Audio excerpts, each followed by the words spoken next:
This chart should scare Republican voters. Why? It shows the decrease in the winning margin for Republicans in presidential elections in Texas. Here it is overlaid with the other statewide elections in Texas for U.S. Senate and governor. Republicans are losing ground in Texas statewide. Why?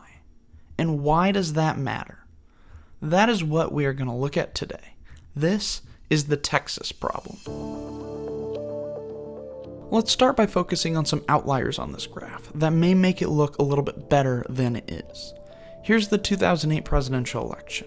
This is when Barack Obama was first elected, and it is considered a wave election for Democrats. Here's the 2006 Texas governor election. This election seems much closer because there were several major candidates in a messy situation that we can't talk about right now. The U.S. Senate line is very volatile. It includes early elections for John Cornyn when he wasn't very popular, as well as the 2018 Senate election when Ted Cruz was nearly upset by Beto O'Rourke.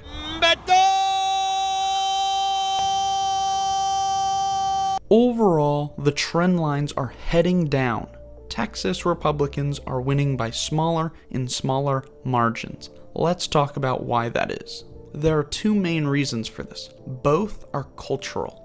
We like to think of Texans as being rough and rowdy cowboys, ranching and herding around, praising nothing but God, guns, football. This view is not entirely true. One of the fastest growing cities in Texas, Austin, is the most Democratic place in the entire state. Growth of Austin as a cultural hub has drawn liberal voters into Austin from places like Chicago, New York, and of course, California.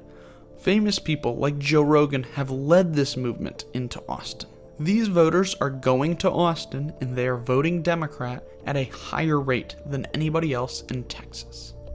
The second reason is the growth in the Hispanic vote in Texas. The number of Hispanics in Texas has doubled since 2000. And Hispanics in Texas are nearly twice as likely to register as Democrats than they are as Republicans. These two factors are largely responsible for Texas becoming more moderate and more Democratic over the last 20 years. So why does this matter? If Texas became a swing state, it would be by far the largest swing state in the country. Republicans would need to spend funds campaigning there that wouldn't be able to be used in current swing states, as it would be nearly impossible for the Republican presidential candidate to win the election without winning Texas. Here is Donald Trump's 2016 presidential election victory, with one state flipped: Texas. Texas has gained 2 electoral votes since then and is even more important than it was in 2016. If Republicans lose Texas, it would need to be offset by turning several swing states, like Florida and Ohio, into safe Republican states. The problem is that this isn't even counting other major Republican losses in states like Georgia, Virginia, and Arizona. There is a real threat that the Republican Party could lose Texas. This loss would be catastrophic and could make it that much harder for Republican presidential candidates to win in the future.